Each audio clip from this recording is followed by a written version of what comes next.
The role the pandemic played in police brutality and the BLM movement by Simone Kessler.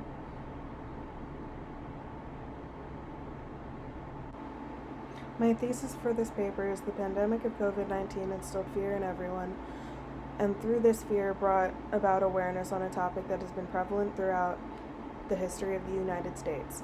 We have seen innocent lives taken at the hands of those sworn to protect us. BLM and all of its supporters raise awareness and call for justice to correct these wrongs. Through analyzing the problems at hand, the nation can work together toward solutions to institute change.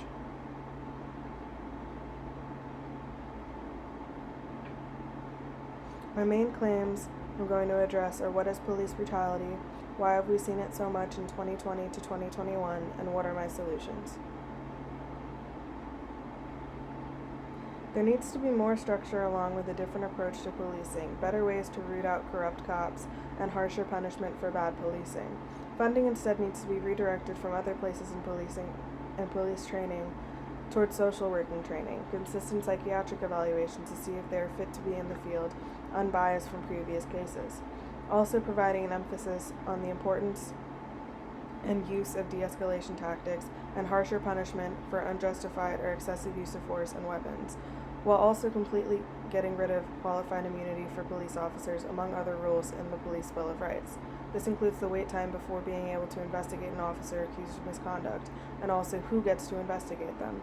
I believe we need a re-education of the police and elimination of lethal tactics like chokeholds, among others. With aspects like these put into place and recreating what the police culture is, including its biases, I think we can end police violence and end the fear in our communities.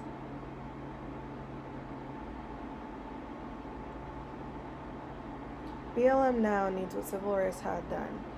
We need a Martin Luther King Jr., a centralized leader and force.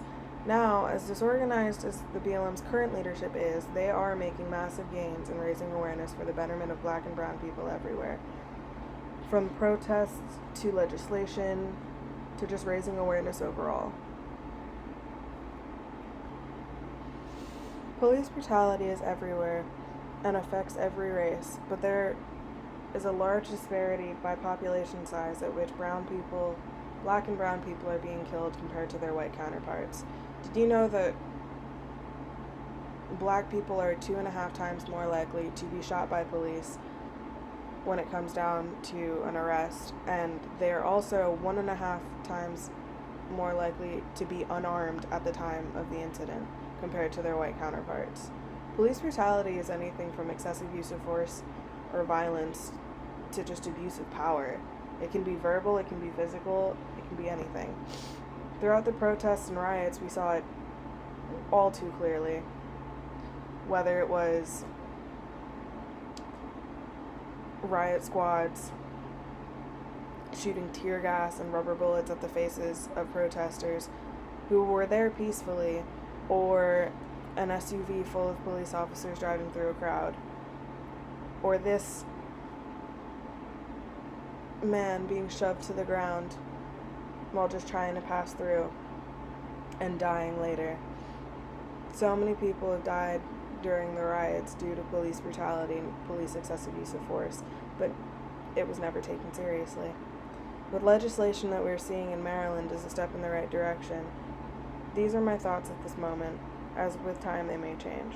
Media, either news or social media, made Americans face what has been going on in our world for generations, all being watched by the young and old, rich and poor, every color and nationality around the world, at which point no one could turn a blind eye to what has been professed by black and brown people for many years of the injustices, degradation, and outright violence by the people sworn to protect their community. Through this call for justice and awareness of these injustices, we force the nation to work together to institute change. Until we see overall equality, no matter race, gender, sexuality, or creed, I don't believe anyone who is fighting for justice will be satisfied, including myself. Once we end this battle for civil rights, another will begin. Open your hearts and minds to everyone. At the end of the day, we're all just humans inhabiting the same floating rock in space. We all only have one life to live. We're all on this earth for such a short time, and we have enough to fear, as 2020 has shown us. Either fear from disease, or fear from losing your job, fear of possibly not being able to take care of your family. The last thing that we need to fear is the color of our own skin and our lives being taken too soon.